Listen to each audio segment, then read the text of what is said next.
CPI జిల్లా మహాసభలు మే నెల 10, 11 తేదీల్లో జరుగుతాయని సిపిఐ జిల్లా కార్యదర్శి ఎం పైడిరాజు తెలిపారు. ఈ మేరకు ఆయన మీడియా సమావేశం ఏర్పాటు చేసి వివరాలను వెల్లడించారు. ఈ సమావేశంలో జిల్లా కార్యవర్గ సభ్యులు ఏ విమల, కసిరెడ్డి సత్యనారాయణ, పాతరపల్లి చంద్రశేఖర్, ఎం మన్మథరావు తదితరులు పాల్గొన్నారు. ఈ సందర్భంగా పైడిరాజు మాట్లాడుతూ 10వ తేదీ సాయంత్రం కంచరపల్లం నుండి ప్రజా ప్రదర్శన నిర్వహించి అనంతరం బహిరంగ సభ నిర్వహిస్తామని తెలిపారు. ఈ సభలో సిపిఐ రాష్ట్ర కార్యదర్శి రామకృష్ణ, సహాయ కార్యదర్శి జేవి సత్యనారాయణమూర్తి తదితర ముఖ్య నాయకులు పాల్గొంటారన్నారు. 11వ తేదీన మురళీనగర్ లో పార్టీ ప్రతినిధులతో సభ నిర్వహిస్తామని చెప్పారు. గత 3 సంవత్సరాలుగా సిపిఐ పార్టీ అనేక ప్రజా పోరాటాలు సాగించిందన్నారు. విశాఖ కేంద్రంగా ప్రత్యేక రైల్వే జోన్ సాధన కోసం వివిధ రాజకీయ పార్టీలు ప్రజా సంఘాలతో కలిసి పోరాటాలు చేశామని తెలిపారు. మే 10, 11 తేదీలలో విశాఖపట్నంలో సిపిఐ జిల్లా 25వ మహాసభలు ప్రతి 3 సంవత్సరాలకు ఒకసారి నిర్వహించే దానిలో భాగంగానే మే 10, 11 తేదీల్లో విశాఖ ఉత్తర నియోజకవర్గంలో నిర్వహిస్తున్నాం.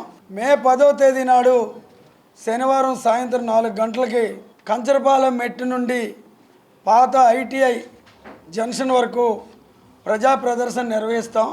అక్కడే బహిరంగ సభ కూడా నిర్వహిస్తాం. ఈ బహిరంగ సభలో ఆంధ్రప్రదేశ్ రాష్ట్ర కార్యదర్శి కామ్రేడ్ కె రామకృష్ణ గారు, అదేవిధంగా సహాయ కార్యదర్శి కామ్రేడ్ జేవి సత్యనారాయణమూర్తి గారు, ఇతర ముఖ్య నాయకులందరూ పాల్గొంటారు. 11వ తేదీన మురళీనగర్లో బి స్క్వేర్ కళ్యాణ మండపంలో ఎంపిక చేయబడిన 200 మంది పార్టీ ప్రతినిధులు సభ జరుగుతుంది. ఈ బహిరంగ సభని అలాగే ప్రతినిధుల సభని ప్రజలకు తెలియజేయడం కోసం పత్రికలు, ప్రసార మాధ్యమాల ద్వారా ప్రచారం కల్పించవలసిందిగా, అదేవిధంగా 25వ మహాసభల జయప్రదానికి ప్రజలందరూ హితోధికంగా, హార్దికంగా సహాయ సహకారాలు చేయాల్సిందిగా మీ ద్వారా విజ్ఞప్తి చేస్తున్నాం. విశాఖ కేంద్రంగా దక్షిణ కోస్తా రైల్వే జోన్ ఏర్పాటు చేయడంలో ప్రధాన భూమిక పోషించింది. ఈ జిల్లాలో ఉన్నటువంటి విలైన ప్రభుత్వ భూములు కబ్జాదారు కోరలో చిక్కుకున్నాయని దాదాపు 2000 ఎకరాలు తెలుగుదేశం పార్టీలో ఉన్న సిట్కి అప్పచెప్పాం, వైసీపీ వేసిన సిట్కి అప్పచెప్పాం.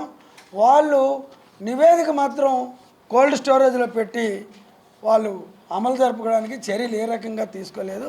దాన్ని వెంటనే సిట్ నివేదిక బయటపెట్టి అందుకు కారకులైన వారిని అందరినీ చట్టపరంగా శిక్షించి ఆ విలువైన భూములు ప్రభుత్వం స్వాధీనం చేసుకొని ప్రభుత్వ ప్రజా అవసరాలకు ఉపయోగించాలని మేము విజ్ఞప్తి చేస్తున్నాం.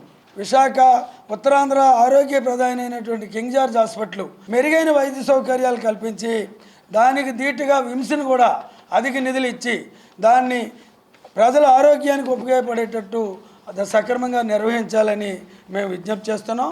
ఇలాగ అనేక రకాలైనటువంటి ఉద్యమాలు ప్రజలకు అవసరమైనవి మేము ప్రణాళిక రూపొందించుకొని చర్చించుకొని ఈ మహాసభల్లో రానున్న 3 ఏళ్లలో ప్రజలు ఎదుర్కొంటున్న సమస్యల పరిష్కారానికి మేమందరం సమాయత్తం అవుతామని, మే 10, 11 తేదీల్లో విశాఖలో నిర్వహించే ఈ 25వ జిల్లా మహాసభలు జయప్రదం చేయాలని మీ ద్వారా విశాఖ జిల్లా ప్రజానీకానికి అందరికీ విజ్ఞప్తి చేస్తున్నాం.